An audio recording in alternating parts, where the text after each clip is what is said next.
God, indivisible, with liberty and justice for all. Amen.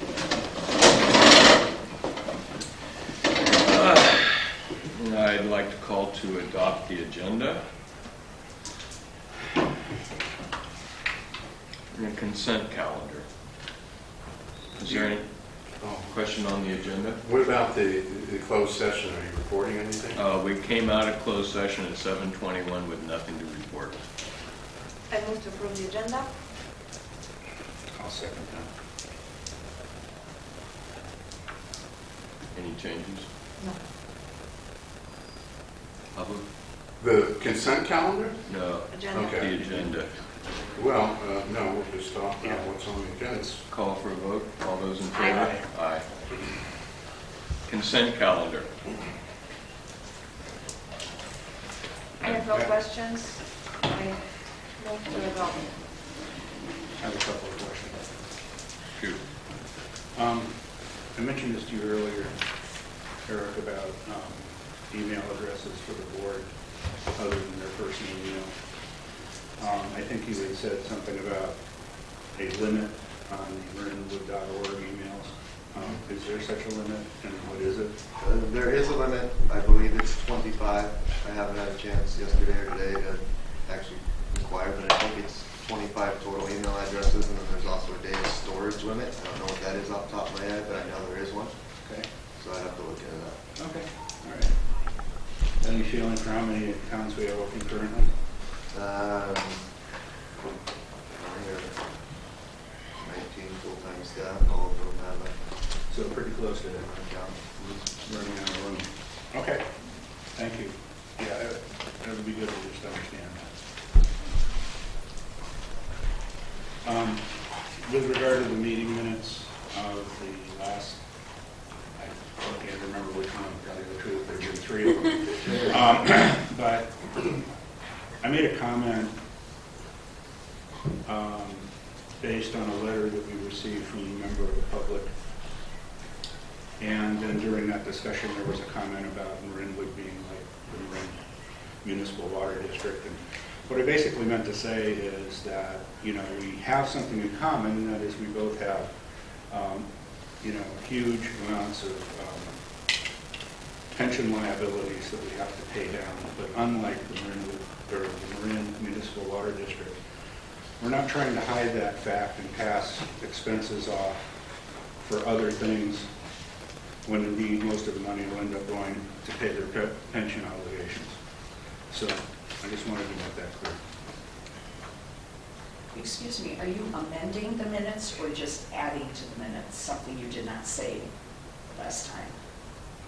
I'm trying to clarify what I said last time. Clarifying what you said, so you didn't say it, so it's not really a change to the minutes? You're just clarifying what you said. Is that correct?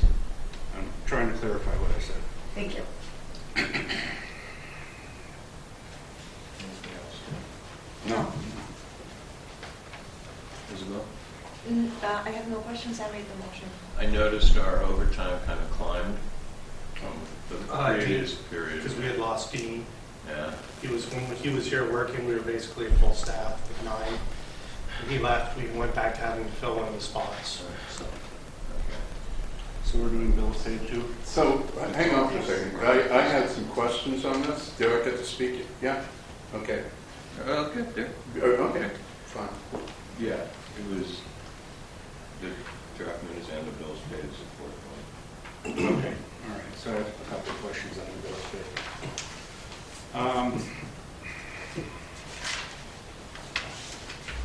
There's a difference in the 4850 pay between the 414 and the 428 payrolls.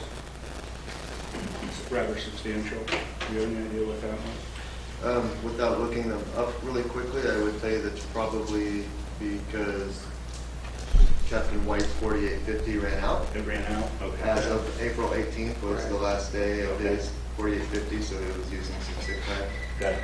Okay, thank you. Understood.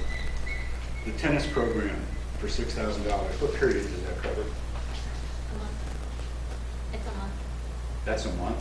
He brings in a lot of money. So that's just his portion. So we get the remainder as revenue. Wow. Yeah. Tennis is expensive. Well, I think that- He teaches like 7 days a week. Yeah. he teaches Really? well. Huh. Wow. Okay, thank you. There's something about an expense for towing training vehicles. Mhm. What was that? So Marinwood was responsible for the Central Marin Training Consortium delivery of vehicle extrication. So we had to secure enough vehicles for all the engine companies to go through using the jaws of life. Oh, so in other words, something to rack and ruin and, you know. Exactly. Yeah, I see. So we picked up a third of those towing costs. I see, okay. Interesting, thank you. And I'm assuming the change in youth programs up about $6,500 between the two payrolls is because of what, spring break break, camp? yeah. Is that what it is? Yeah, it Yeah, is? there Okay. was I think the parents' night out was in as well. Okay, all right, very good. That's all I have. Okay. Well, anything? The public, Okay. Stephen. Okay, so let's start up at the top. You know, I attend these meetings, I videotape these meetings, and when I read these minutes, it's a different meeting. And I don't know if it's intentional that you guys don't want an accurate record, but I think the public is owed an accurate record. And I'm just kind of upset that every week, every month, they have to come back here and say the same thing over and over. It's not accurate. And when the clerk puts in narrative information in the record, she is distorting the record. For example, if you look at just the consent count, bills paid, Steve Nessel said he was shocked to see the bill for the mold issue. Unbelievable it cost so much money. Wouldn't it be more accurate to say it cost $6,700? But, and then the next thing, Nessel states he demands that all board members' emails and home addresses be published on the website. Well, I did ask for that. I asked that each one of you have an email address up on the website. Every other council that I know of has that. Now, this 25 limit, buy more email addresses if you have to. But you are representing the public, and if you are constraining the communication flow of the public, you are not doing your job. You're having basically a private, this is not a democracy, you're just doing this among yourselves, and it's wrong. Okay? As far as I can tell right now, you're making something up. I am not making 4 it out of the 5 board members have email addresses that you routinely send things to. I do, but they're not published on the website as far as I know. Okay. What's the point of that? The phone numbers are. What's the point of that? I mean, I mentioned it to you last time. You call, you leave a message on voicemail, you just hit erase, it doesn't exist. But if I send you an email or write a letter, at least there's a record of the communication.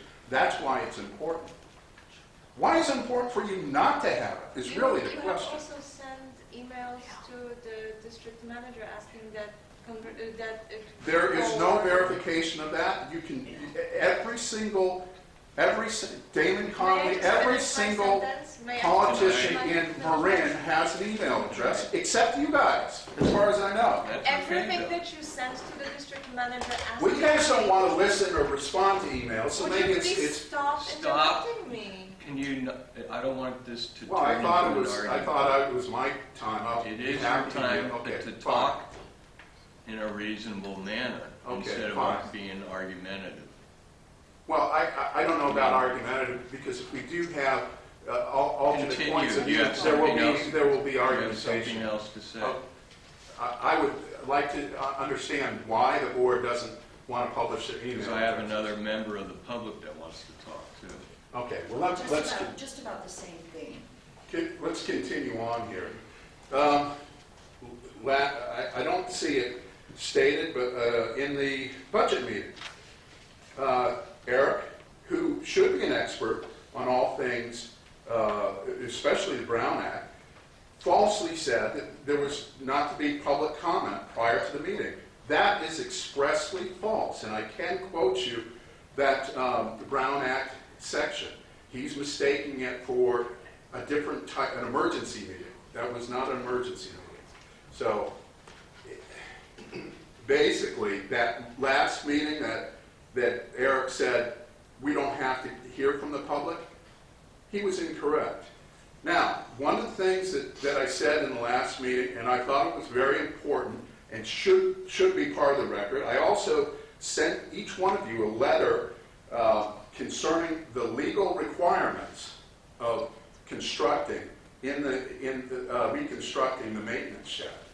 You omitted that, Eric. That's law. Are you planning to break the law? You guys wrote the Migratory Bird Act.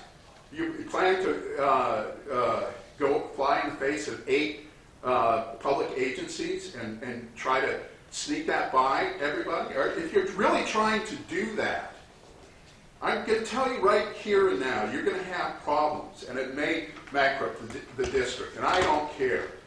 I really don't care, because, you know, you guys are so far out on a limb here, you're not representing the taxpayers, you're representing yourselves, and you need to use a little bit more judicious decision-making and responsible decision-making for the betterment of this district. What are you referring to, Stephen?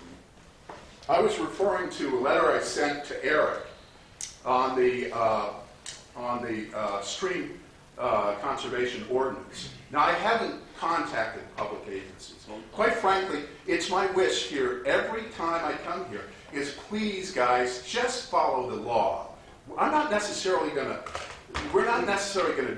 to agree on everything, but please follow the law. And this is why there's a problem. This is why I know my neighbor Linda also has a problem, because you guys don't follow the law and you don't care.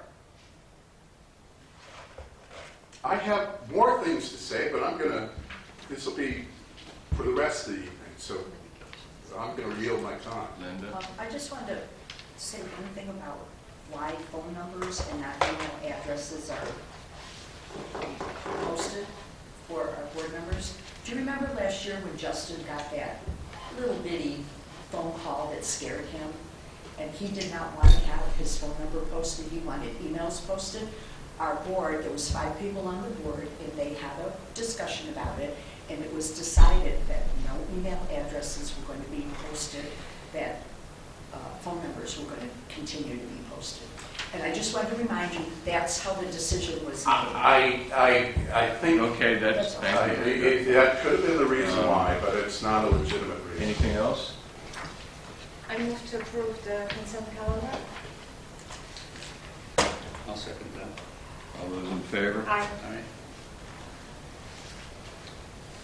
Public comment for open time, not on the agenda. Well, we are going to discuss the spending. Do you want to talk? Or? Well, I don't know. I'm trying to figure out whether it's going to be on the agenda or not. Are we going to? Linda? Yes, I do. About 2 months ago, over 2 months ago, I sent an email to the district manager about dog attacks and 65% of dogs still being off leash running through the panhandle. And I believe I asked him to pass the email on to all of the board members, which I hope you got 2 months ago. And I never received an answer from the district manager. And I'm the one who complained about the 6% raise that you got. I thought it was a little too high. And this is just one example. No response to me, the complainer. So in any case, I just wanted to tell you that I already sent another email, and the district manager has asked a park person to look for any old signs that they might have hanging around that say no dogs off leash. Well, that's not what I asked for. I asked for a very specific sign that said, very simple, Nothing to do with the time or the day or the parks or drinking or singing or, firecrackers or anything like that. Just particularly to dogs. No dogs off leash. Ordinance 2011-03. The fine, the penalties for not following this. That's all I ask for. And I just want to say, this is Bongo. Bongo he's the dog recently who I was walking into the Panhandle. I never got to the Panhandle. I was on a pedestrian pathway coming from the easternmost pedestrian pathway off of Quietwood that goes straight towards the Panhandle where the fireman's picnic area is. And when you walk in there, that's where the Panhandle goes. Hundreds and hundreds and hundreds of people walk through there every week. And I thought that would be the best place to put a sign, because there is no sign about no dogs off leash. There's a sign at one end, the Panhandle sign at the other end, but this entranceway is very, very popular with people. And I thought that people need to be educated about not having their dogs off leash. It was an off-leash dog that attacked Bongo, causing injury to his ear, lots of blood, a couple of slashes, vet bills, et cetera, and the person who happened to be walking 4 dogs off leash is a 20-year resident who lives on Quietwood, and he and his wife have been walking their dogs off leash forever. Okay, the only thing I want to say is he was attacked. We were standing there unprovoked. This dog attacked Bongo. He stood there while he was being attacked, while his ear was being ripped, while the dog was hanging onto his neck, and the dog wouldn't let go. I hit the dog with this. The dog still wouldn't let go.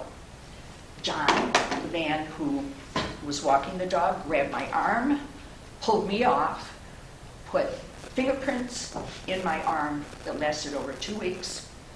Then he finally took the dog off of Bongo's neck, walked away 10 feet, put the dog down, not on leash. The dog came right back and attacked him again for a second time. Ripped another piece of ear, more blood. I'm trying to get the dog off. I can't do anything unless I use my fingers and hands, which I would get injured. So what I'd like to say is something needs to be done, not just a little old sign that's left over, something that actually shows the people walking into the Panhandle that this is serious business. 65% of people still let their dogs run off leash. And I don't like seeing a dog, he's 12 years old. He never heard a flea. I don't like seeing dogs get injured. This dog here, Emmy, is my 8-year-old dog. She's been attacked 3 times. Always on leash, other dogs off leash. The last attack to her was almost $1,000 injury. So again, I would like to say, please, please, please put up a sign that will make sure that people know this is serious and that there is, I want everybody here to know that this is a liability, and it's quite possible that the next time something like this happens, the district will be sued because it does not appear the district even cares about this little teeny change that y'all made a year ago, reiterating that the Panhandle is part of the park and dogs should be on leash. That's all I'm asking. Put up a sign. Thank you. Thank you. Stephen? Well, I guess I can talk to Linda offline on this. I also walk my dogs on a daily basis, and my dogs, I'm a neighbor of Linda's, and as Linda knows, I've got a little Chihuahua mix and a little Spaniel mix, and they're feisty little dogs, at least, when they're on the leash. They're much calmer when they're off leash. I still walk them every day, but I don't like walking them around other dogs, and quite frankly, my solution is not to walk my dogs when I see a lot of other dogs out on the trail. As far as I know that there have been other incidents on the trail, but as far as I know, Linda and her dogs hold a record as far as dog attacks, and I would hope that this not happen, and I can assure you that it's not necessarily the dog's fault, possibly the owner's fault, but it's not necessarily the dog's fault, and I think we need to keep this incident in perspective. Okay. Thank you. Anything else? Not right now. On to district matters, and number one, we've got changes in the wage salary. 2% increase, and we're supposed to approve this. Eric? Yeah, this is what was proposed a month ago and then rediscussed at the last meeting. As you can see, if there's any questions on these charts, I've listed both current and then the proposed rates for these three positions. Given the 2% increase, I've also tried to list the total burden cost strictly for 17-18. Director Naylor certainly brought up points that are absolutely valid, and that the burden cost will increase in future years due to PERS increases in costs. And then I also tried to list the date of the last wage increase. So I tried to get as much information in here showing what everything was as possible and what it would be.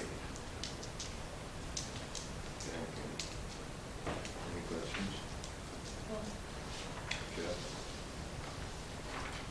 Well,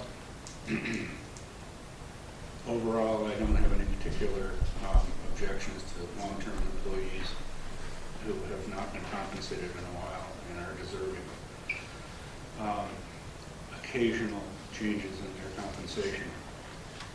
I am, of course, I do have to recognize that the fire chief is among those people that have the 3 to 50 PERS benefit.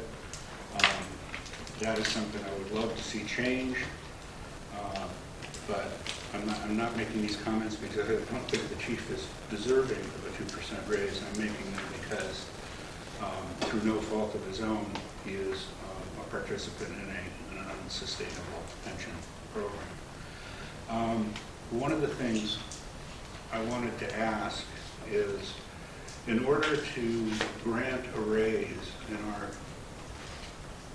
in our step system, the percentage accrues to every single step in the step system, correct? It's not enough to just say, okay, these people are at EE.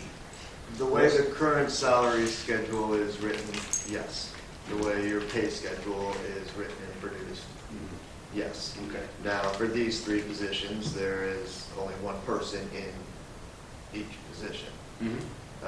So essentially, it's just that step. If, say, I'm going to use Shane as an example, were to resign and you were to go out and hire a new rec director, you can also certainly lower the entire step scale as well and set a new range for that position. Understood. Yeah, I'm just trying to get some clarity about our step system and how it works. I think you've answered my question. So I don't have any other questions. Any questions from the public? Yeah, well, yes. First, I want to understand what Eric created here. I don't understand base pay, hour, month, and year. These are all salaried employees, correct? Correct. Okay, so why are you breaking it down by month and hour? Because this is how they're computed within the salary schedule that we use. For what purpose? For budget? For budgeting. Okay. For budgeting, for PERS, different agencies want to see things different ways. They want to know, okay, what's an annual, what's a monthly, what's an hourly. Right. Okay, so Carolyn's hourly, for example, but everyone else in the, no, you're not hourly? I thought you were hourly. I'm salary. Oh, okay. That was last July. Well, you know what, I have a lot of time to ask. Okay, well, but is everyone in the office then salaried, or do you have hourly employees, regular 40-hour? We don't have any regular hourly employees. Okay. All right, so I'm just going to make a general comment. I've never argued about the salaries of any of our employees, the productive employees, and you know, all kudos always, it seems, in place for the rec director who finds new sources of income. The real problem, and this is why I'm not happy about doing raises, we really have to work on the pension part and look at the number of employees that we bring into the pension system.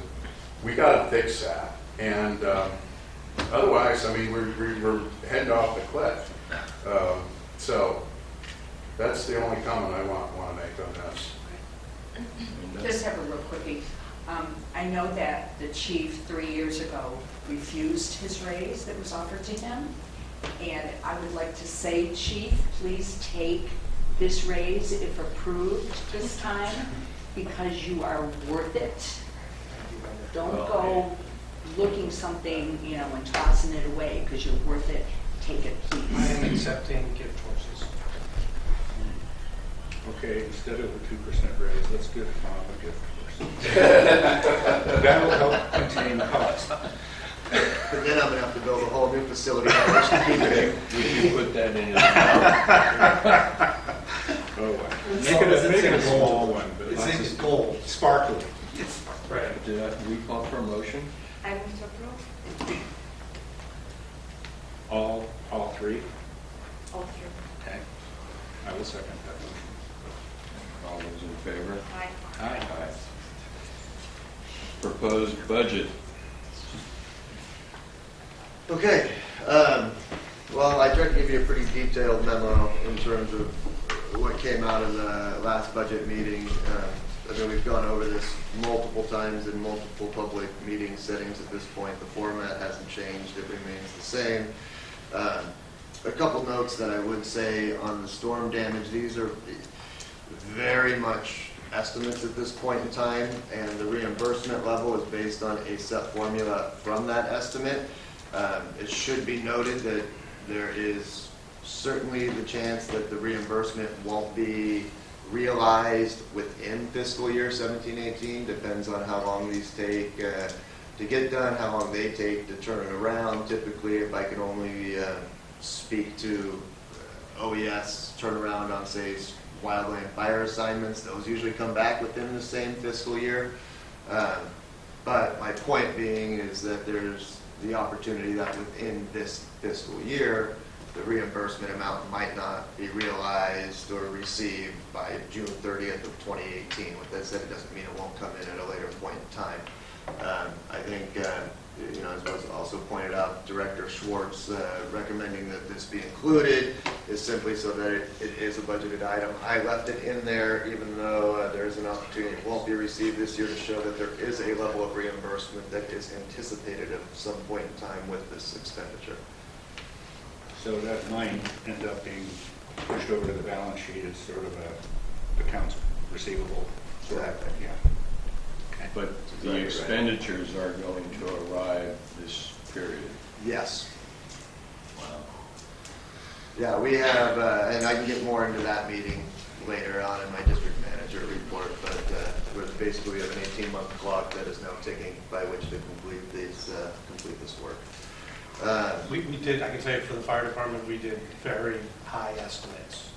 So For the roads? For the roads and Yeah. stuff. I'm hopeful that maybe at least for Queenstown it'll be zero. It'll be a budgeted like 50, so. Well, we budgeted out a range on a lot of these items too, and I just kind of took a dart in the middle of the range to say this is where it was. You know, our range could be 150 to 250,000. I mean, until we really get in there, we're not going to know. So obviously, we'll keep the board and the public well informed as we progress through these and actually can start moving forward. I'm just kind of waiting on one more piece of communication, but again, I'll get into that later. I did add a $60,000 line total for the firehouse kitchen. Within the fire department, wages have been completely recalculated based on the pending retirement of a fire captain. a new hire coming in as a firefighter, paramedic, as well as an upcoming promotion of a firefighter into an engineer role, and what the burden impact of that is. Basically, the positions that we're budgeted to have, I just don't actually have, or intended to have, I just don't actually have somebody in them at this moment, or the chief doesn't for that sake. And then everything that touches, meaning the other calculations, holiday pay, umbrella pay, benefits, so on and so forth. Paramedic reimbursement is in there as a revenue line item. I added 11,000, so it's got a total of 33,000 under it now. Keep in mind that is actually contingent upon having an agreement to have paramedics with the labor group. So those wages were worked into salaries, so forth. I worked them into, but if it doesn't come to fruit at some point in time, salaries will be less, as well as will the paramedic reimbursement will be less. In a nutshell, for it's about $11,000. Is 60 going to be enough? I hope so. Yes, I'm going to say optimistically yes. Yeah. So as you go down, I mean, right there at the bottom of page 1, same place it's been at every meeting. The estimate's about $6.23 million in total revenue versus $6.02 million in expense. Currently showing a fiscal year operational gain of $209. The other thing to keep in mind that includes $100,000 going towards capital reserve, $60,000 going towards a OPEB trust contribution. What it doesn't include is any changes to fire salaries that could result from negotiations. These are numbers taken at what we pay people right now. Okay. And again, that does not include the timing of the reimbursement, or that doesn't reflect that it might very well look different depending on the timing of reimbursement. For the OES, you mean? For the storm damage, FEMA stuff? Yes, but to Jeff's point, especially as we get more and more capable of being able to do things with the balance sheet, it would show as accounts receivable on June 3rd, like we're expecting X. We would know exactly how much we would be getting Right. back. Okay. So not to jump the gun or anything, but we have budget amendments below. Have the budget amendments that we're going to discuss in a few minutes been factored into this budget? Factored into the 16-17 column? Yeah. No. No. Okay. So Those amendments won't actually affect the budget you're adopting tonight? correct. Right, but no, I have not. I thought that would be a little bit premature. I have not put those into the 16-17 Glad to hear column. you say that. I'll hit on. Just wanted to check. Yeah, Thank you. no. Any other questions? No. Anything else? I mean, we've gone through this through. Several, yeah. Call for motion? I'd like to, You call a motion. I think we'll call a motion and then we can do it, right? Yes, I'd like to move that we approve the 2017-18 budget as presented and as presented in a public meeting April 25th. Yes. Yes. Which file are you from? Do I hear a second? I second the motion. Any comments from the public? Yeah, first of all, this is why we have problems, and this is why we're going to continue to have problems, and that's the lack of vigorous cost containment. This Martha Stewart kitchen that started off with $25,000, I balked and I showed you how you could probably do it for 10, which was ignored, by the way, never responded to.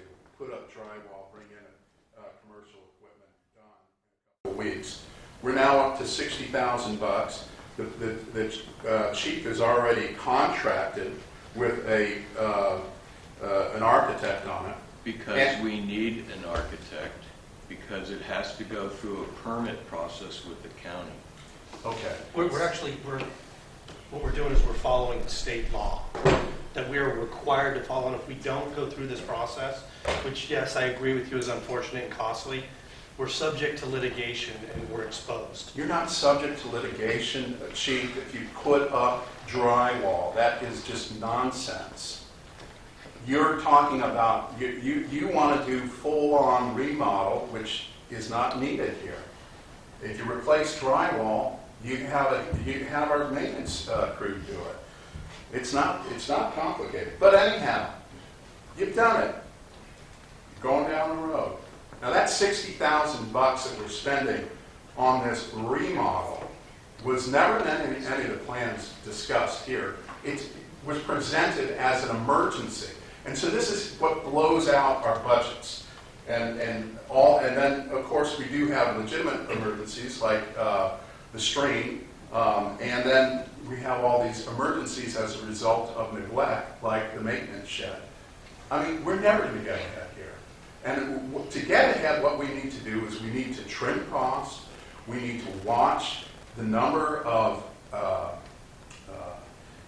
carrying costs that we pay, and then we can start to put away money, and we can get ahead of the 8 ball, or ahead of the 8 ball instead of behind the 8 ball.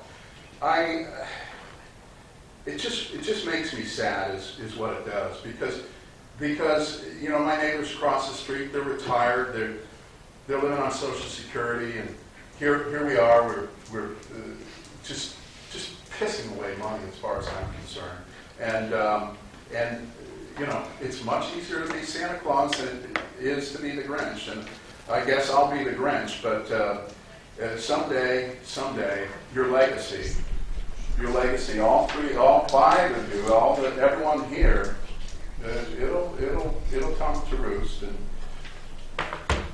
you know, when you don't have the money, you go bankrupt, and I honestly feel that the best thing we can do for our employees, do for the community, is make sure we have good, strong fiscal health.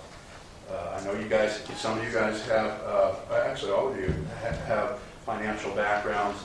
I'm sure you have a much better spending habits in your personal lives, but look, it's not magic. Is that it? I'll call for anything else. Linda, do you have anything? Boy, I saw something in here that had miscellaneous, about $19,980 for miscellaneous, but I can't find it now. I'm sorry. Can't find it, but I was just going to say that anything in here for that amount of money that says miscellaneous, I think maybe should be a little more detailed, because that's quite a bit of money for... Was it 9,000 for fire? Well, it was on a line, I know it was on a line that half of it was crossed out, and I like the way the district manager has clarified a lot of the line items, separating out some of them, and it was in an area that was separated out. I'm so sorry, I don't have it with me, I have it at home. So I guess we'll just have to pass on that, because it was like $19,980 something miscellaneous. Oh, I see where. Did you find it? Yes. What page was that? It's in the district total on page 3 out of 10. 5220810. It used to be pool chemicals and miscellaneous supplies, and now it became Yes, miscellaneous supplies. Perfect. Yes, that's district-wide, yeah. Thank you. And what is that miscellaneous? It's supposed to be, Is it all fire? Pretty much, yeah. I can take full cut of that. Yeah. It's we break that out in Schedule C, don't we, Eric? It's not miscellaneous, it's pool chemicals and supplies. No, but No, it's a different line. I can It's see. been separated from pool Let's chemicals. go back to.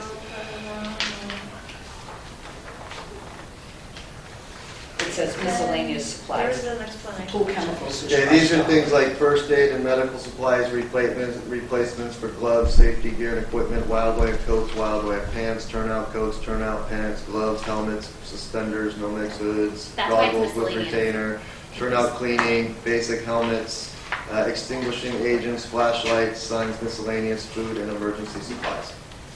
Is what falls It's all under that. fire. Yeah, All so fire it's, miscellaneous.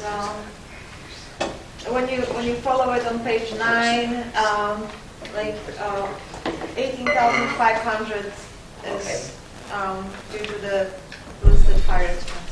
Oh, okay. So it is detailed in the detail, but at the district level it says miscellaneous.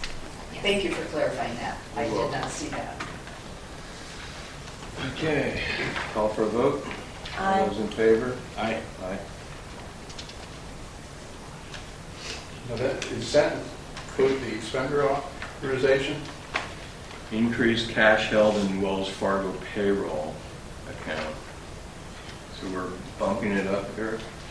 Do we have to approve this?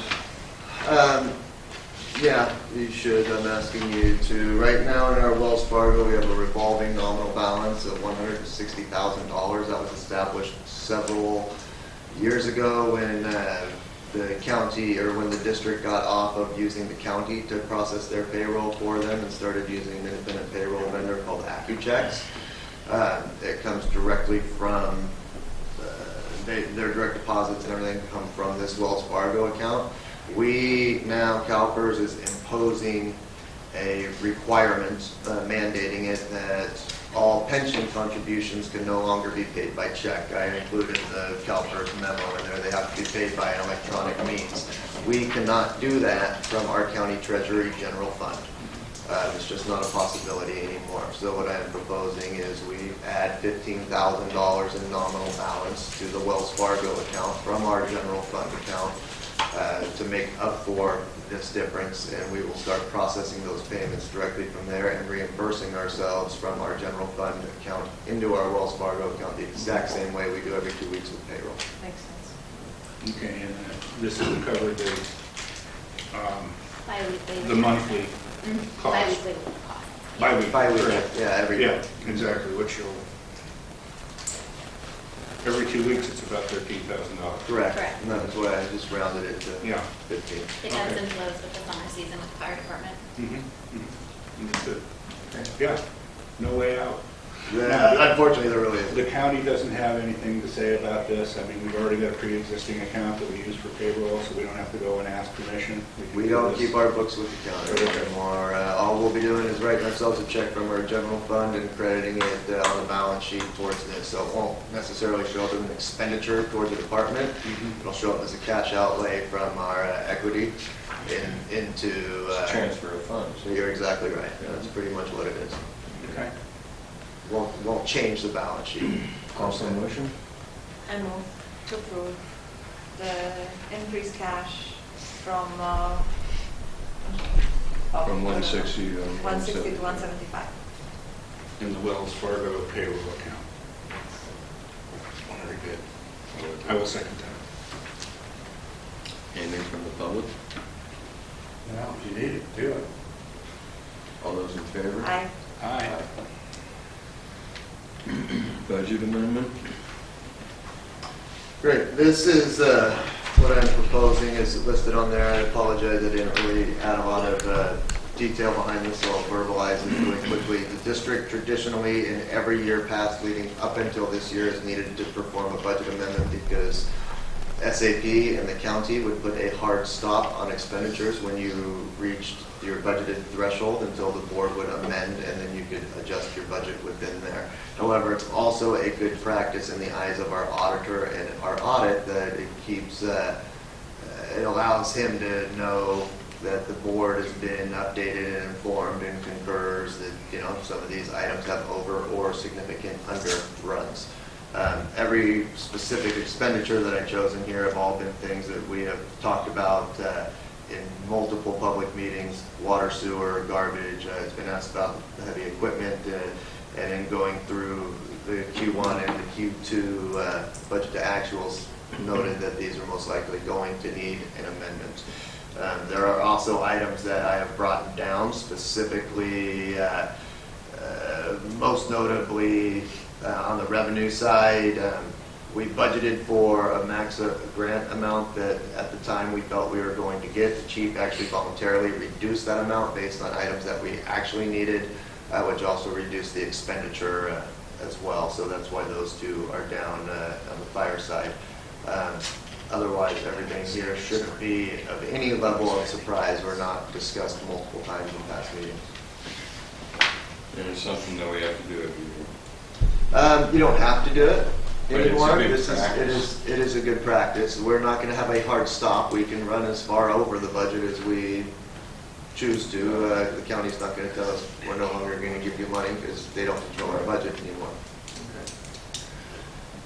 The responsibility shifts to the board. I'd like to make a motion to approve the amendment for fiscal year 16-17 as presented.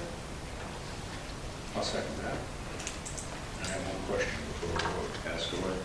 So, this is just prior to the end of the fiscal year. In subsequent years, do we expect to do this exercise a little bit earlier in the fiscal year? Yeah, I would actually like to do it in February moving forward with the review of the Q2 actuals. I think it's pretty much a good time. You're looking at 50% of the year in a I don't want to call it audited, but a thoroughly reviewed set of actuals before they're presented to the board. I think from there you should be able to paint a fairly good picture of where we are moving forward. And I think given Because we're just past the half-year point, too. And You're would just have past to- the half-year point, and again, I'm presenting Q2 in February, because typically there's just not enough time that very first few days of January to actually be able to go through, examine every line, make the appropriate journal entries, if any, and where needed. So typically, the full month following. If we met later in the month, it'd be easier for me to do that in January to show you December 31st actuals, but it just, we don't have that kind of personnel here. Understood. Yeah. February sounds good. Thank you. You're welcome. I think it's a good idea. Anything from the public? On the amendments, no. Call for a vote. All those in favor? Aye. Aye. Update from the ad hoc committee. Oh, wait, hold on for a second. The expenditure authorization policy is what I wanted to speak on. No, we haven't got there yet. Okay. The update from the ad hoc committee, the expenditure authorization policy, we're supposed to approve that? Yeah, that would be lovely. Sorry for missing the last month's meeting. I was away, but according to the minutes, Eric excellently presented what we've been trying to work on, and we then incorporated the feedback that was given. I think it's good to go. It makes sense. I did catch some last-minute minute typos, for which I apologize, like spacing and font size issues, but I don't think they are anything you have to be concerned about. So I would love to ask for an approval. Okay. So I just wanted to comment that, I've certainly reviewed this more than a couple of times. And if we read the minutes, when we reviewed this at the last meeting, both of the absent board members mentioned their approval, and one of them said, in effect, it's about time. Glad to see it coming. So I think even though we're missing two members this evening, I think they've spoken rather plainly of their approval of this policy. So on that basis, I would like to make a motion that the board approves the policy for the expenditure limits. And I'll just leave it at that. I hear a second. Can I make a second? Of course. I'll make a second. Anything from the public? Absolutely. First of all, I want to commend you for making a stab at this, but this and the concept is excellent. But unfortunately, without some limits, it's meaningless because you don't have a time element. What does this mean? $5,000. That means a department head can write a $5,000 check without bringing it before the board. Well, what if they write 2 checks for $5,000, one to A and one to B? Then they spent $10,000, but they've written 2 checks. They're within the parameters of what you've established here. Now, I think this is a good idea, but it needs to be, somehow you need to put a time element that they have The time element is the fiscal year? they can only spend $5,000 for all year? No, they So, can spend 365 days, $5,000. They can spend $5,000 at any given time, up to $5,000, as long as it's a budgeted item. So basically, what my point is that is meaningless if it doesn't have the discipline of No, the it budget. has a Okay, ton of so let me give you, I don't want to pick on the chief, but it illustrates it. So we had the mold issue, and it was magically $5,000 for the mold remediation and $1,750 for the mold certificate. So in fact, it was $6,700. Now, I believe that the way that you've got this written, there is absolutely no limits. It's basically like saying this is what's going to be on your credit card, go for it. And I just think that you've got to tighten this up so it has some meaning. Our employees are good, they're responsible, but but even well-meaning employees, if you don't know what's happening, I mean, we can get in a whole lot of trouble real fast without more discipline. Let me see if I can help. Yeah, go ahead. Understand what's going on here. Then, with these limits per department head, per supervisor, whatever the case may be, this is all for budgeted items that we've already passed. Correct. This is, your example was for an emergency situation where we had to have this remediation, had to have it. Right.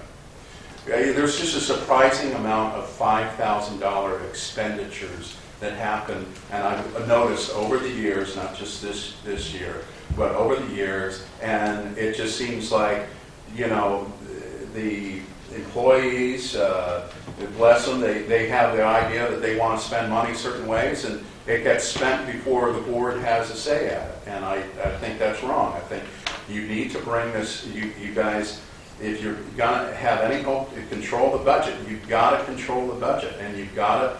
We control the budget by approving the budget, and the way the budget works is every department head meets and plans what the anticipated expenditures are going to be, and then these numbers are rolled up into our district-wide budget that is reviewed and approved over and over and over and over again. You've seen our budget that we just approved probably 4 or 5 times by now. So please don't tell us that we don't supervise expenditures, because we do. Okay. Thank The way that it's written and the way that you have it here is you can write $5,000 every single day, post it to a different account. At the end of the week, you'd have $35,000 worth of expenditures that didn't come before the board. We now are in a situation with this emergency that we've got a $60,000, probably it's going to be more than that, $60,000 expenditure. Now, we still need to pay for the camp, we still need to buy playground equipment, but all that is getting robbed. All that Yes, it is. legitimate stuff is getting robbed because you haven't controlled the budget. We have controlled the budget all the way through. The problem is, you're referring to something that is deemed by state of California that we have to follow, mandated. What's We that? don't have a choice in the matter since we're a government agency subject to the people. I'm sorry. Well, okay, so you decide you can't hang sheetrock, you gotta go that way, and we gotta employ a few people in town to. Do you have to do the anything work. else to add to this? Well, no, because I guess we're just in disagreement. You seem to be quite happy with this revolving I account. am quite happy with it. Call for a vote. All those in favor? Aye. Aye. District manager report. Thank you. Okay, a couple things I put in here. Just one was kind of more of an update on the OES situation with all the storm damage. We definitely talked about that to some degree, so I'm going to keep it a little bit brief. Chief Roach, Shane, and myself met with 4 different representatives, I think it was, from both Cal OES as well as FEMA, who came right here in this very room, went through a lot of stuff. This is what they kind of referred to as a formal kickoff meeting, at which point we submitted the numbered list that I have down here on my district manager report as far as our quote-unquote list of projects. So they have these. They know that these are the ones that we are working on. We can amend the list at times, we can add to it, we can take it off, but this is the list, and if we don't have it on a list, it doesn't count. So we went through everything that we could find. Obviously, number 1 and number 2 are the larger items, but at the end of the day, there was plenty of other things that incurred cost and damage throughout that very specific storm event. So we listed them, and we'll kind of go. Total repair costs are estimated, and this is a very wide span, I acknowledge, from anywhere from roughly $440,000 to $675,000. It could be on the low end. It'll probably come in somewhere in the middle there. So we are certainly moving forward. I'm expecting a level of follow-up still from Cal OES and FEMA, where they'll actually assign us very specific project numbers within the scope of this particular storm event. Otherwise, we've been given, and correct me if you guys think otherwise, the kind of quasi go-ahead from them to start really bringing in the people we need to bring in terms of doing these initial studies so that we can get a scope of where are we precisely. With that said, on a lot of these things, you're talking about geotechs and other engineers. They're pretty darn busy right now. So it's going to take a little bit of time to get on some of their radars, and they're working on massive projects. And to them, while the Miller Creek site projects are massive for us, they are very small in the overall scope of everything that those storms wreaked havoc on. I have 2 questions. Okay. Is this in order of priority? No, Or this is in no particular order whatsoever. There is no way we could estimate timelines on either of these? Not at this point in time. I wouldn't even begin to. Because, okay, so let me ask the 3rd question. As long as the project is started within the 18-month window, it would qualify for reimbursement, is that correct? There are extensions available, yes. So as But it long as doesn't have to be completed within 18 months, it has to be started within 18 Correct. months. Okay. This approval to move forward, is this a verbal approval, or did you get something in writing? we haven't gotten anything back from them in writing yet. This was a verbal approval at the meeting. Do we expect to get something in I writing? do. And this week, next week? I wish I could tell you, Jeff. It took us 2 months to get this meeting. Excellent. She was waiting some information back from us too, which I just got back to her last Yeah, Friday. we've been in other levels of communication with them too. I provided them a copy of our insurance. I also provided them I didn't provide them. Chief went through each one of these spots and marked exacting GPS locations on a lot of them and sent them that information as well, so that way they could pinpoint, especially these fire road situations that are out in the middle of nowhere. Also on the visit, I took them touring through the site behind the pool house, the site on the northern field, as well as a barometer on the creek down here that showed them with pictures I had on my phone that said, this is where the water level was on January 8th. Mhm. This is where it is now. Right. I mean, in no way, shape, or form did I have any indication to believe that they didn't find these as legitimate claim items and recognize that, okay, yeah, there was 4,000 CFS moving through this little teeny creek at one point in time, which is, equivalent to the South Fork of the American River in some stretches. So. And all three of you feel very clearly you've been given the go-ahead to start moving. I think so. I thought so. A writing Yeah. would be good for me. Writing would be good. Yeah, well, and I can follow up with our primary contact there and just say, look, I want to be very clear that we are good to start moving forward and bringing in. Even if you can get a response in an email. Right. That would be, something. Right. Dealing with a governmental agency, you want to make sure that you're following the rules. Well, there's a As a lot, representative of a local government. there is a lot of rules on this one because you're dealing with state and you're dealing with federal. Sure. Understood. And sometimes those don't exactly coincide, or one is much stricter than the other. State tends to be a little bit more scrupulous than the federal does. Yep. Understood. Okay. And then on the accounting, I did include a balance sheet on here. Bear in mind, this is simply a sample. There's a reason I didn't include it as part of the budget. With that said, I think it is almost there. A lot of things on this line up with our audited numbers, and some of these line up as of April 30th. For instance, like equity and pooled cash. The Measure A fund, when you're looking at assets up top, those are as of 4/30. Everything else there is 6/30. All of the fixed assets, because of how we work in a modified accrual world, is as of 6/30. We do have items that are still remaining on here that we are trying to do some diligence with the county on and figuring out the best way to clear them. These are things that have been inherited from SAP that on some of them have originations of 2013 and for whatever reason have never been cleared. And we never had access. GREV stale dated check, for example? Would be one of them, or the salary and benefits payable is another one. I mean, these things just kind of come across. So we're still working on some of that, and once that is all cleared out, I believe that this should actually tie out. But mostly I wanted you to kind of see some of the things. If you look, under long-term liabilities, it clearly says CSDA lease or Mira loan or the fire truck lease.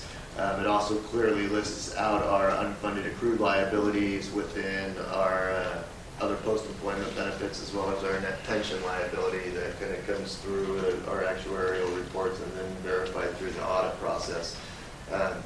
So I think this is just another step in being incredibly transparent with district finances, where it stands on a balance standpoint. But again, because of the modified accrual setting, nothing here is ever going to be as of a very specific date. Some items will be as of a specific date, while some items will represent year-end post-audit. I have a question. Okay, please. Compensated absences. Yeah. Current liabilities, so that would be within 12 months? Yes, that is as of 6/30. Really? Yeah, and we go through this every year as part of our audit. So as of 6/30, that's what we had on the books for compensated absences. What is compensated absence? Accrued vacation. Oh, okay. Thank you. So is this a first balance sheet that the district has Yes. seen? That's a historic moment. Let's just take a moment. It's a historic draft. Yeah, it is a draft. I mean, it's getting there, but again, to your point, Isabel, I wanted to include this just to kind of show that the progress is coming there, and I think it will be clean. And I think Carolyn could attest, and I know Jeff has seen it. If I were to print you a balance sheet from what SAP did way back in the day, it would make absolutely no sense to anybody. That's true. And the balance sheet is going to be a mandatory published document, 17, 18? I don't know. I think so. According to GASB, I've forgotten the 70 date. something? 75, I think it is. Okay, Yeah. well, good. I mean, it should be, personally. Absolutely. Yeah, that's why we're kind of moving in that direction, and this is some of the benefits of getting off of the county system and maintaining our own books. Yep. Thank you. Thank you. It is comical, however. A balance sheet is always as of a date, and we're going to have at least 2 as of dates in each. That makes the balance sheet. With the exception of your as Year end. of year end. Yes. It's closer. Yeah, no, it's closer. Well, and this was a question that we also asked our auditor, Mhm. and this is where the modified accrual and the GASB accounting rules differ from your standard government generally accepted accounting principles, where you know, a private entity doesn't go by GASB. You know, I mean, my wife is a CPA and works in finance and is very, you know, I was talking to her about some of this stuff and she was just like, it doesn't make 0 cents. You know, That's right. I said, yeah, well, welcome to government, baby. I don't know what to tell you. They operate under FASB, You're exactly right. not GASB. Yeah, understood. Wow. Well, thank you. Good work. Just getting there. Cool. Carolyn, have you been playing with balance sheet? Not too much. I paid Congratulations. But it's good. It's coming. Yeah, I mean, this is something we've been working with a woman named Elisa Shipman on, and I think Caroline could attest to. She's been great. I mean, beyond the fact that she's just a genuinely enjoyable person to work with, she's been a big help, and just being able to come in and work on some things with her knowledge of both this system, the county system, doing this. She does this for LAFCO, she does this for Southern Marin Fire, she does this for a lot of public agencies, and she is a Dan Hom protege. Ah, right. I think you mentioned it. Right. Very good. Go. Oh, yeah. Well, first of all, maybe this is the first moment of the night. I want to congratulate everybody for the good effort, really good effort of providing more transparency and better reporting. I think it's excellent. Certainly have a ways to go, but at least we have a map that we can figure out where we are, and I think that's going to serve us well in the future. Is this your manager's report? Is this complete your manager's report? Because that's what I wanted to comment on. Yeah. So the solar project. I saw that David Kuhnhart was here last week. You didn't mention it. I was just curious what's going on with the solar. I didn't meet with David, I don't know why he was here exactly, but people are here all the time looking at the solar stuff. They can, it's their equipment, they have the right to Yeah, we in our agreement. we come give on, them the right. to come on property. Well, he anytime to was inspect. wearing a suit, so Well, that's what he wears. I don't think he was climbing up on the roof. Well, is it performing as expected, or? It seems to be. I have not heard otherwise. So you're paying your bills and it's not your concern? Actually, we haven't even been billed for it yet at all. We have not received a bill for any of the solar power generation at this point in time. Is it active? It is absolutely active, and our PG&E bills have been significantly reduced. Right. Only Those for are the for bills gas. and, Yeah, well, exactly. Okay, that's all I have. Fire department matters. Good Lord. Draft minutes of the fire commission meeting? Well, if you have any questions on it, the high points I'll touch on later. No question. Yeah, okay. Yeah, I'd like to know, do we have any update on Captain Heine and his potential for returning? Meeting next week with his doctor. Okay. We'll have a further report at that point. At this point, it kind of goes doctor's appointment to doctor's appointment. I see. So he could get cleared to return on this date, or he could get put off work until his next doctor's visit. That's kind of how it. Pardon me for saying this, but after 19 years on the fire commission, I don't trust anything a doctor says about any firefighter. But I would love to see Steve come back. I hope he's doing well. I would too. Yeah, okay. Because usually what the doctors tell us is absolutely nothing. I get cleared to work or not cleared to work. Right, yeah, pretty much, no details. Okay. Let's see. Anything new? Well, is there anything that we haven't already broached about the kitchen? I know that you're, I'll just touch on a couple of things for the chief's report. You know, at the month of May, we're busy with the upcoming engineer's exam that Jeff and Sean will both be taking. The written is in a week and a half. There'll be a practical exam the following week and an interview the following week, at which point I will promote one of them to the position of engineer. They're both very qualified and capable. I'm happy to have a choice. Unfortunately, only one will get promoted. Continue to work with the CERT people. I'm working with Mount Marin CERT, Upper Lucas Valley CERT, and Marinwood CERT. We've got a couple of radio drills coming up at the end of the month. They continue to have some pretty good energy behind them, and they're sponsoring a couple of get-ready classes later in the year. May's busy with wildland season. We're testing all the hose. We're preparing our wildland packs. Our Type 3 just got a preventative maintenance check. The guys are checking all their safety gear, cleaning, replacing it if need be. I'm also working on a couple of pretty big vegetation management projects, one over on Grasshopper Hill, over by Heatherstone, and the other one borders the interface homes of Upper Lucas Valley. That leads us to the kitchen remodel. Again, you all kind of know where we're at. I've entered into a contract with an architect. We have a meeting on Friday. He's coming in to develop some sort of a drawing and plan that we can submit in the RFP, which I hope to get out sometime as soon as I get the plans back, get out that following week. Herb has turned me on to a couple of really good companies that have done prevailing wage jobs in the past, small prevailing wage jobs, that I'll make sure that this RFP ends up in front of them so they can make a proposal. that's good. Yeah, it is good. I'll tell you, Herb's been a good find. Oh, yeah. Yeah, you guys are doing great too. Sorry. Thanks for that. We're down one position. Well, Joel's retiring officially, as we'll go through that tonight, so we're down one person. I do have an active firefighter paramedic list. It looks like San Rafael is not going to do a new hire academy probably until August. I don't have any in-house people who are on that list and trained as a paramedic.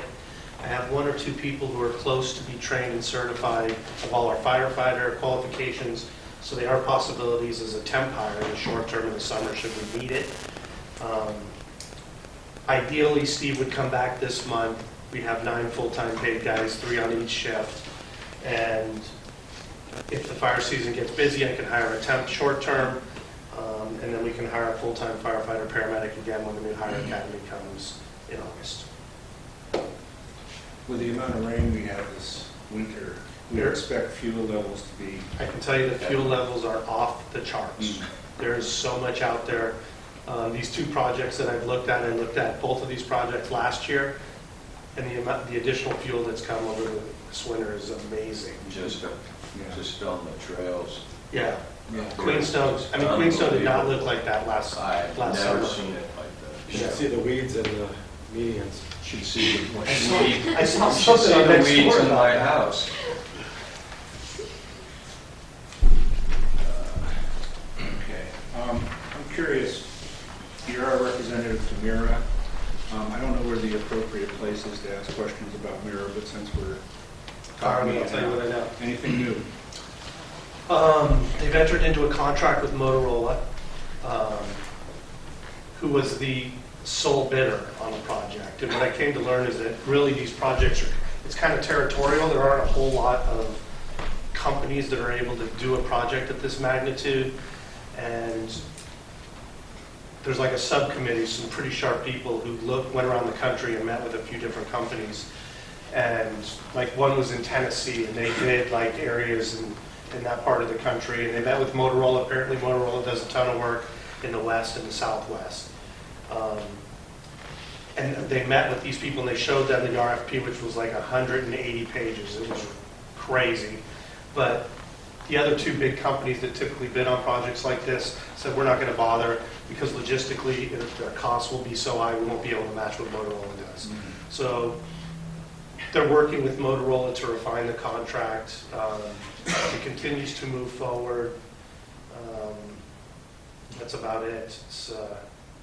Last time I knew, we were paying off the last, generation N-2, and then paying for a new one. Are we about to get a bill for a third? No.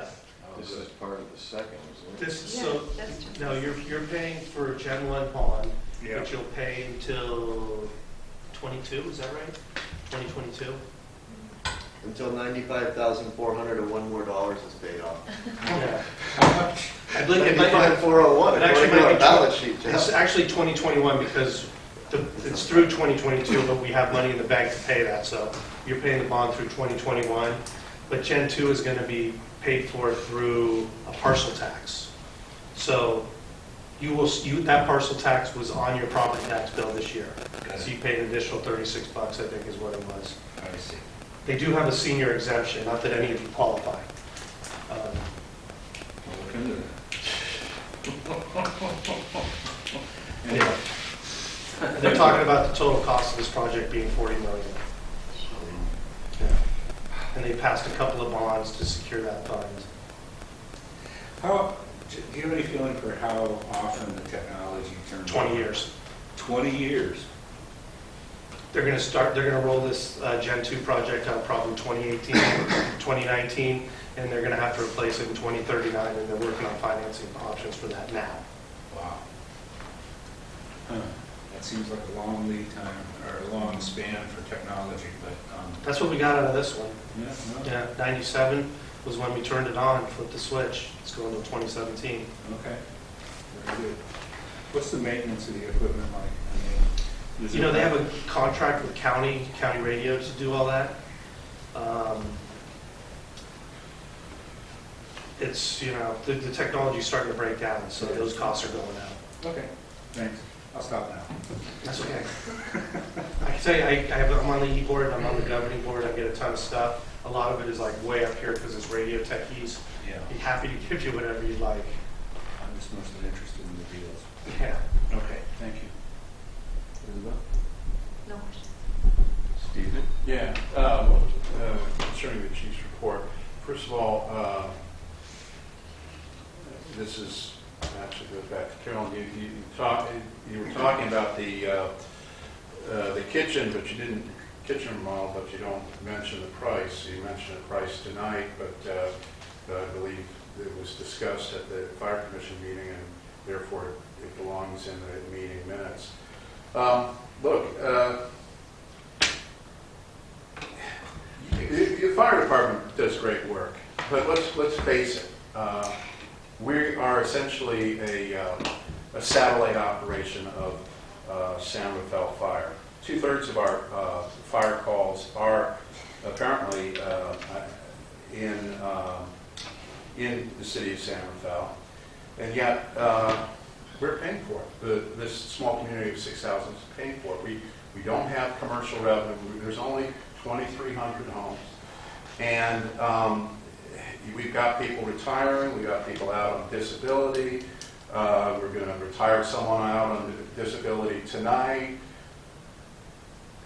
We really have to look about the possibility of a merger or something, contracting out our services, because we really cannot afford to carry the load for the city of San Rafael, who could carry it.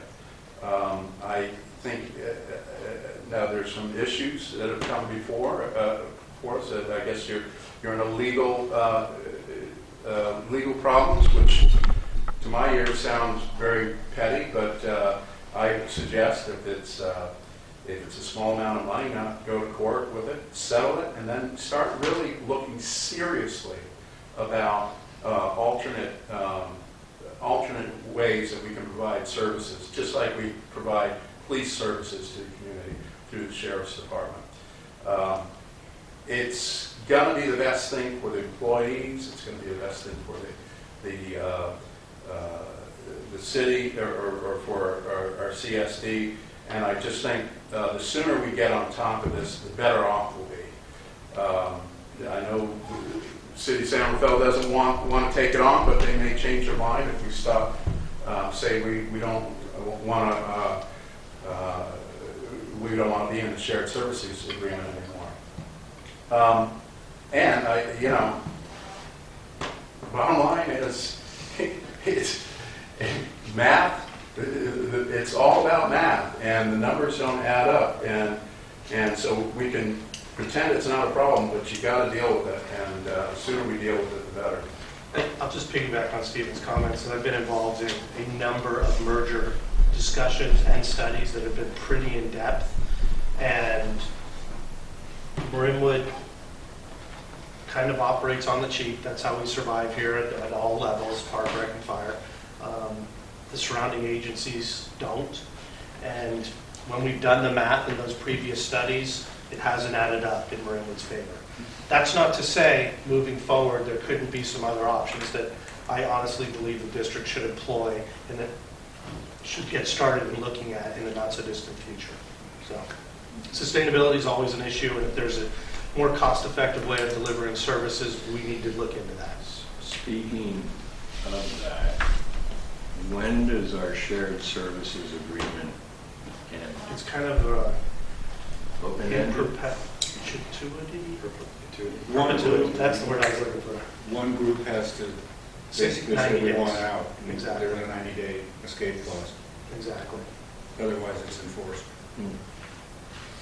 Yeah, I mean, And it's a very good agreement. It serves us well right now. I don't recommend getting out of it. But I do recommend at some point exploring other possibilities. And the well-known reason that we've talked about for ages and haven't mentioned recently is, why does Marinwood operate at the level it does? We don't have sales tax revenue. Everybody surrounding us does. That's a big difference. If only Ron was here. yeah. But they would wake up in a hurry if two-thirds of the calls had to be handled by them. I just think that you guys have to play tougher ball with San Rafael and really put together options. I'm not going to say anymore. I don't want it. I don't want anyone to go away. It's not dissing the firemen. It's In any case, on to Resolution 2017-05, confirming disability status for industrial disability retirement submitted by an employee. So Joel White has applied with CalPERS for industrial disability retirement. This is the steps that the board has to go through. What this thing kind of says in a nutshell is that you concur that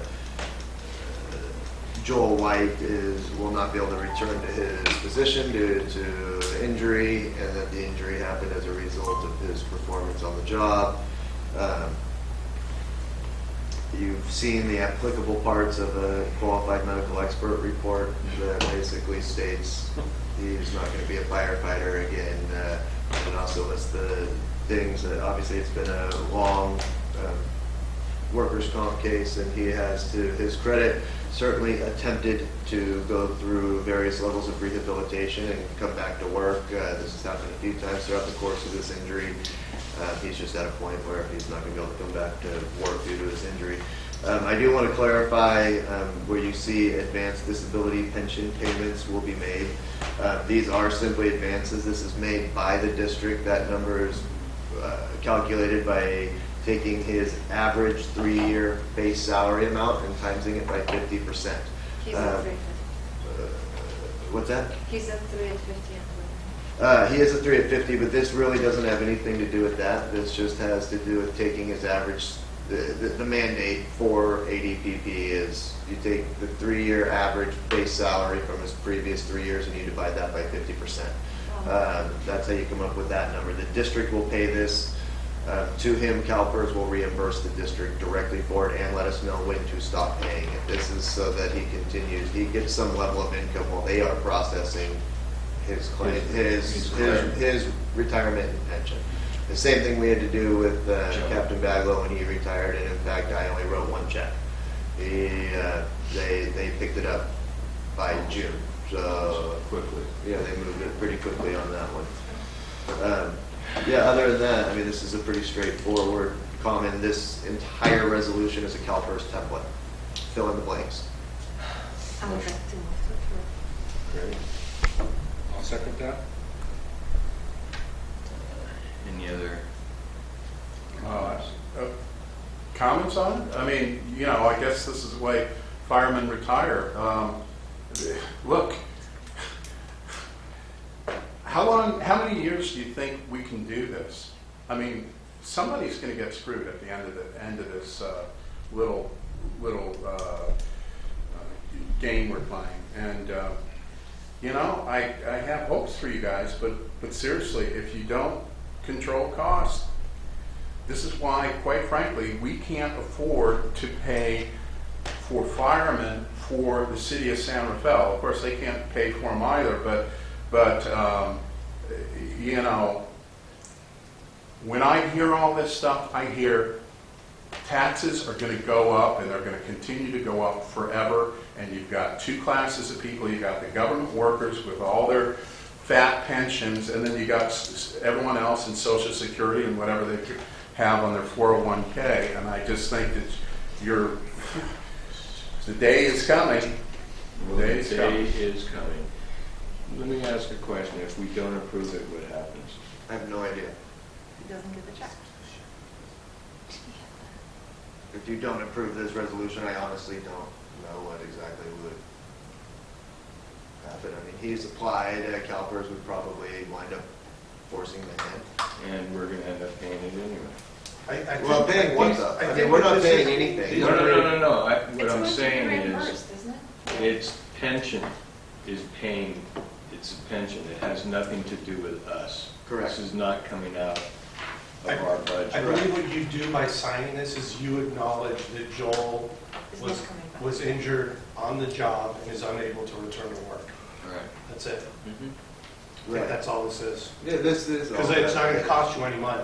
Right. He's been paying CalPERS, you've been paying CalPERS, he's off the books And we- except for And we healthcare. continue. to- Right, and Just basically it like says healthcare. within the mandates of somebody filing Right. an industrial disability retirement, you've looked at the, I'm trying to clear this up Right. for the public. right, yeah, no, you do not approve his retirement. What you are, I mean, he's I know. resigning regardless. He is, Exactly. it's up to CalPERS to investigate these things, and it's got a Call- long-standing call case, for a and it's vote. pretty legitimate. All those in favor? Aye. Okay, date of the next Before fire. you move on that, Yes? Bill, I will say, in regards to Captain White, you know, he's got 30 years worth of service on here. He, Well, I'm not- I think he came to me and talked to me personally. I know he's talked to the chief, and I think when that final independent Q&E report came back and that doctor told him to his face, you're never going to be able to be a firefighter anymore, that hit him pretty hard, and it was at that point that he said, I just need to let it go. I actually admire him for making this decision at this point in time. I actually think Joel's in a pretty good place. Good. I Yeah. hope so, because Joel's a good guy. He is a good guy, and I think this is the right move for him. And for the district, I think him doing this right now benefits the district, and he could certainly drag this on for a while longer if he so chose. Date of the next fire commission? You know, we're probably not going to meet in June, probably July. There's a few guys out of town. With that being said, we did touch on the fire commission meeting. Our bylaws say we'll meet monthly. But prior to the bylaws, we didn't always meet monthly. Okay. So we may adjust the bylaws at the July meeting. So it'll be July. Correct. Okay, Park and Rec? So there was no meeting, right? No. Because we had Well, we have a joint meeting. Fun meeting. Okay. Some of us even stayed for it. Some of us did. I appreciate that support. Until I started getting yelled at. Oh, I didn't see that we were on this part. Okay, I don't have this. I mean, again, that joint meeting was less than 2 weeks from the time that this thing was published.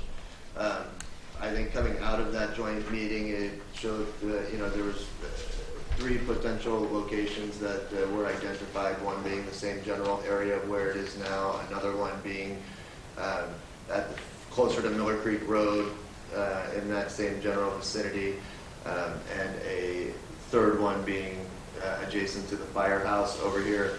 Irv is going to work on putting together site plans. We do have site plans for one. We don't have a full site plan for this area or for that area. Yeah, I just have a really hard time with the one on this side. Oh, they'll get killed.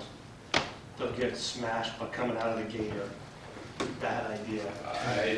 Believe me, I don't have a dog in this fight, but No, I That's mean, not I'm safe. just thinking egress, and exactly. it's just not a good spot. Well, And as a pedestrian crossing here, I still fight for survival sometimes. Like the cars are just zooming Zooming down. off of Lucas Valley, they make that turn quickly? It was an area that was identified in the community workshop meeting, and again, Irv will put together a site plan that can then be used as a consultation piece to meet with the county. Furthermore, we are certainly moving forward and communicating with some of the local environmental groups to get their feedback on things as well. Recreation and park maintenance. May I make a comment on this? Make a comment. Okay. Did you read the law? I'm just curious. Eric, did you read the law? Are you familiar with the law? I am. And are you familiar with would what say, the stream is and what an ephemeral stream?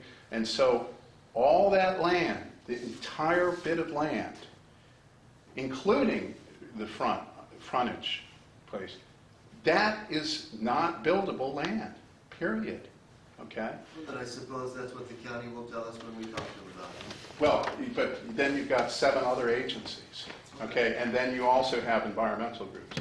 But go ahead, waste your time with that if you really want to waste your time with it. I find that maddening. I find that you're just, it's a very flippant way to do business, because if there is a law, a legitimate reason environmentally to not be there, it shouldn't be there. The other big point was, as it was made in that session, was it takes park away from us. We've got probably about an acre and a half, just sprawl over there with the maintenance shed. It doesn't need to be that big.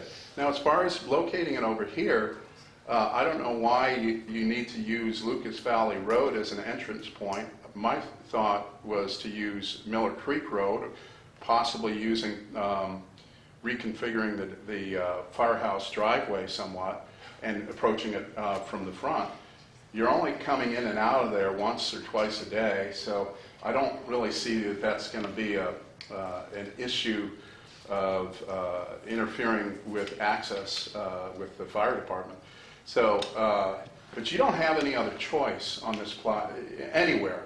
The entire doglet is unbuildable with that 100-foot setback. Thank you. Okay. Would you all pledge to follow the law? That's all. Follow the We law. are following the law. That's I think that we will probably do our due diligence and seek opinions and expertise from the county with regard to what we can and cannot do.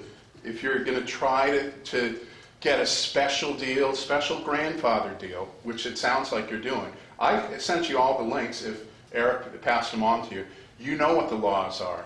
If you read them, that's due diligence. If you waste your time, The county will if tell us. if you put us in jeopardy of a lawsuit, that's on your shoulders. I do not believe that they will allow us to do anything that's against the law. We will seek. I think they would. I do think they would, and I think the state would say no. I think environmental groups would say no, and the community would say no. If you didn't hear that, well, I'm not finished speaking, okay? But you are finished as far as beating this dead horse, okay? Okay, that Enough. is an inappropriate comment. You really should, you're the president. You are. You're just insulting me for no apparent reason. You don't want to listen to what I have to say. haven't insulted you at all. You said I'm beating a dead horse. You are beating a dead horse. Okay, well, you're beating a dead horse yourself by ignoring the law. And we will get people Going in to here. the rec and park maintenance activity report. Yes, on the rec side of things, We had our the first spring art show this April 23rd, Susan Crest. There was a really good turnout. Attendance was good. Everyone was extremely thankful.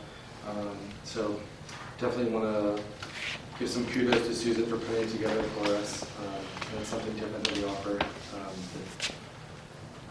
Something we haven't offered in the past too often. That's something that we want to carry on 2 or 3 times a year moving forward.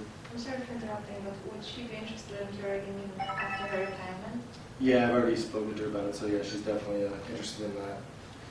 So we'll be utilizing her well into the future, hopefully. On that same subject, Susan Crest will be retiring this June, so we're going to be having a party for her, a retirement party, May 20th from 6 to 9 p.m. here at the Marinwood Community Center.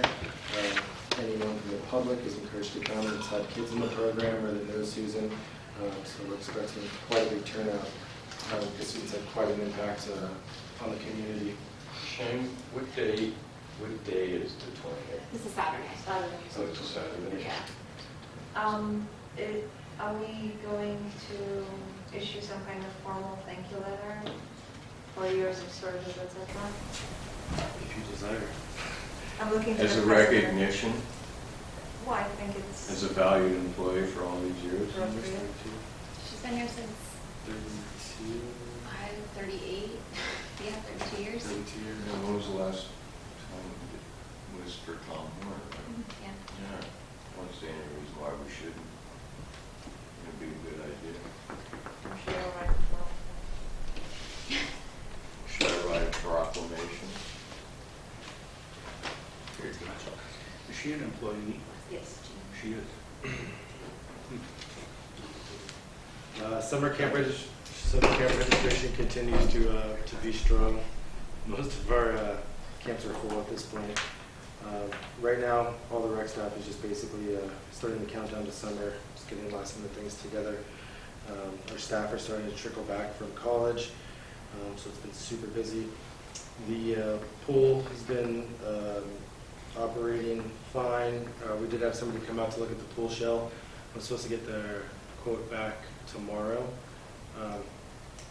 He said it's going to be expensive. So No way. we'll see. Talk to somebody else. Anyway, so where, I mean, are there known spots where the shell is?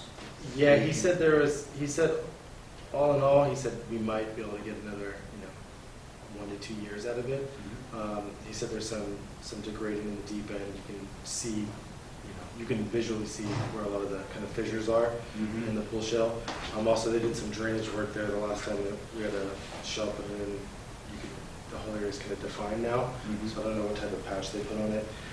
I'm sorry, it's a silly question, but you would drain the entire pool for repairs, right? So that's a major expense right there. Yeah, I mean, periodically, different pools drain their pools at the end of the season and anybody do repair work. We haven't been doing that the past few years. But yeah, I mean, it's just the first go around to see ballpark what we're looking at. At the same time, it's going to look at the top pool and look at putting it in the zero entry, enlarging the top pool a little bit. So we'll see what they say.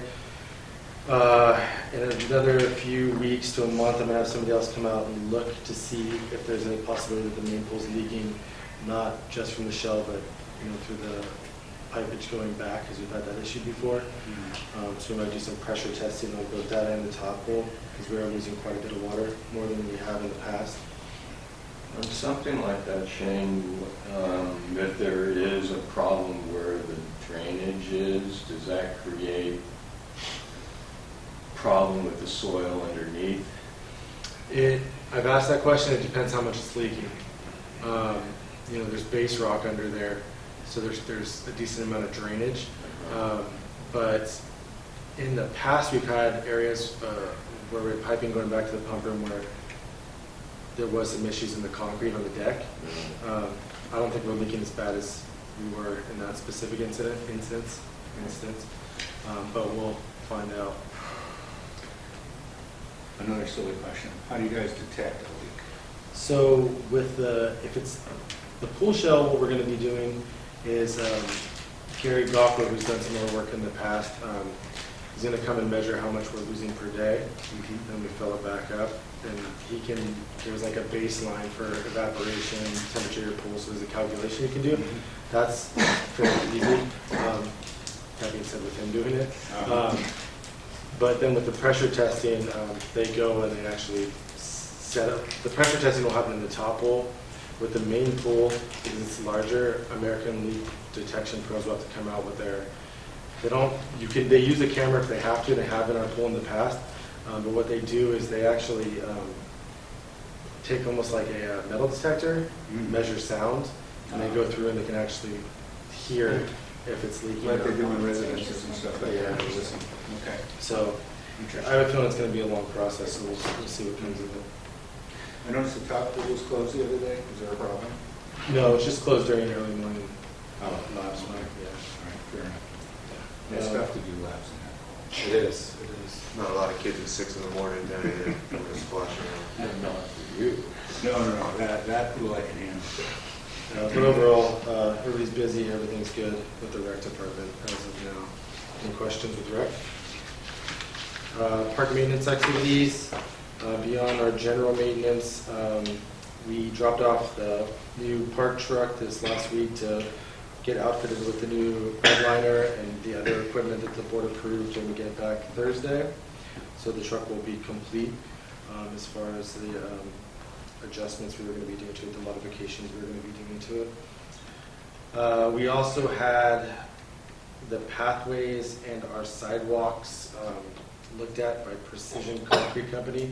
They did some concrete cutting for us in the past, and it took them about 3 days to get through everything, and we're still waiting to hear back what the results are. But they walked all the paths. They walked the frontage of the community center and the park and across the street. They also walked Creekside, the mini park, and our property line of our section of sidewalk as you enter Marinwood from the Marinwood Market side. So I have a feeling it's going to come back. It's a pretty extensive repair. It's something that Eric and I have already discussed, and it's something we'll be doing in chunks over the next few years. Chunks meaning the operative word. They're going to knock Yeah, it out, chunks. and then And- basically redo the concrete. Well, they come through and basically shave it. They'll do repairs. They're going to shave it? They'll do repairs where they'll do concrete repairs where there's like chunks missing or what have you. We're not having them actually like rip it out and pour new concrete. Eventually, we will have to do that. And some of the areas we can do in-house. We've rented the machine in the past. Yeah. So there's certain areas that we can tackle as well, but we have a lot of property. Is there anything about, the trees that are close to the sidewalks that can be done to prevent them from, blowing the sidewalks up again, or Yeah. is that just going to kill the tree? Chop them down. Chop them down? Yeah, I mean, by and large, it's a matter of taking the trees down.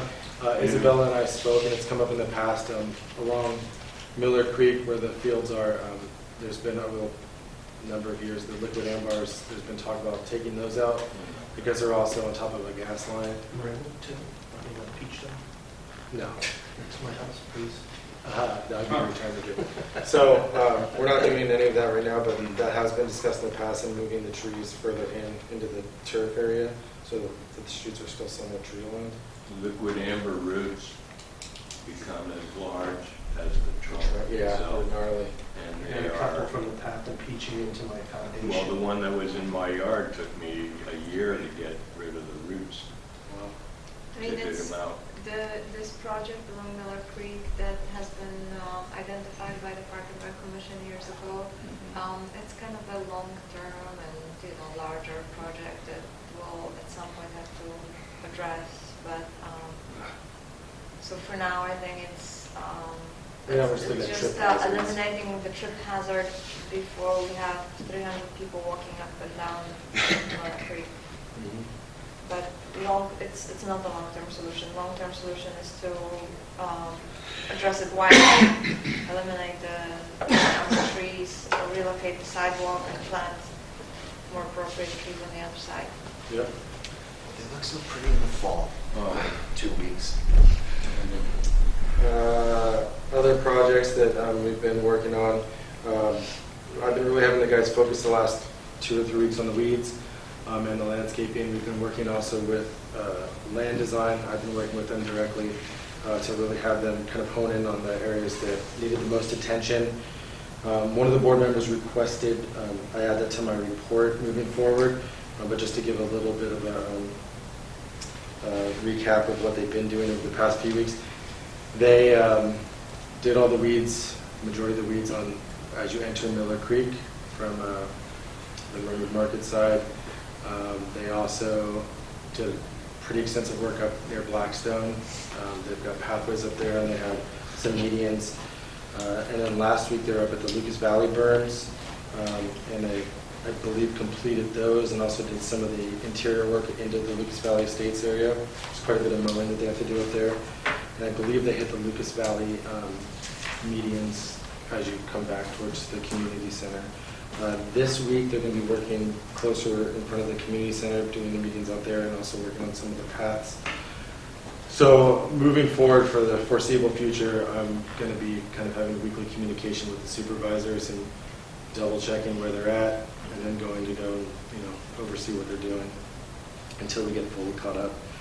They seem to be fairly dedicated to making us happy moving forward, but we've gotten to that point in the past, and then it heads south as soon as I kind of stop writing them. So we'll see what happens in the coming months. And our guys are going to be working on weeds pretty much for the next 2 weeks, and then we're going to be heading up to Lucas Valley to do some pruning on the berms up there.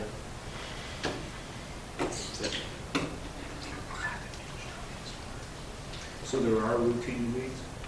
Yes. I don't see any around my house. We know They're how to- scary. We know how to spray. Any questions? No. Stephen? Yeah, just a question to Shane. Those trees, are any of them the size that your crew could cut down? Which trees? Along Miller Creek? The liquid ambars? Yeah. Yeah, the majority of those, they would be able to cut down. You need somebody to come in, or we'd have to run like stump grinders and take care of that stuff. But yeah. The majority. I should think sooner the better on that. Yeah, it's something that we want to look at what we're going to be replacing them with. Not necessarily in that same spot, but as soon as we take those trees down, there's going to be people that aren't happy about that. Oh, absolutely. But just put it in and put a row of trees 10 feet in. And it just seems to me it just makes sense to take care of the problem and worry about it. Yeah, I think we're going to be bringing it to the commission this fall to come up with a planting plan for some of that area. You have a couple of experts out there. And we do.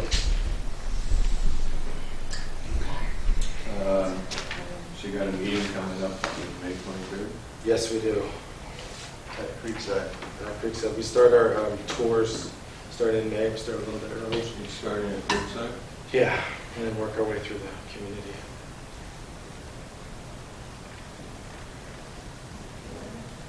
You and other business? I'd like to ask a question. I made a recommendation several times during the budgeting process that we set aside $100,000 for capital reserves and $5,000 a month to be looked at quarterly for the OPEB trust fund. I don't know that we've ever had the board agree to do that or to commit it. Is it just going to happen, or do we need a motion and a vote? Well, I don't think, you certainly don't need the motion or the vote for Capital for reserve? your capital reserves, because all you're doing is basically just moving that to the balance sheet. As far as for the trust goes, they ask at the beginning what we anticipate to deposit. It really doesn't mean anything other than I expect to hear from them next month to say, do you guys anticipate contributing anything to the trust in this coming year? At which point I would tell them I anticipate contributing $60,000, and this is how they're going about doing it, and we would bring it to the board each time before any actual contribution is made. I see, okay. Yeah, because I'd rather not do it in one lump sum. I'd rather do it Sure. in increments, good dollar cost averaging and all that kind of. I would I would recommend that. I don't disagree with you. I like your thought of quarterly as opposed to monthly. I mean, instead of doing 5,000 a month, maybe 15,000 in a quarter or whatever the case may be. Just seems a little bit more manageable, but it's not that hard of a thing. Fair enough. Okay. Thank you. Anything else? Recognitions and board member items of interest. I think getting something together for Susan, an acknowledgement, We're gonna do something for Joel. and to- Joel of is this absorbing it come. The labor group's looking to put together some sort of like a recognition dinner, and with that, I'll present a nice plaque. Maybe for 4th of July picnic, you could serve up pancakes. As his reward for retirement. It's so kind of you. You know, Joel probably would show up. He's been at like the last 30. I will be incredibly surprised if Joel is not there on the board. Anything else? No. I'd like a motion to adjourn. To adjourn. Second? All those in favor? Aye. Aye.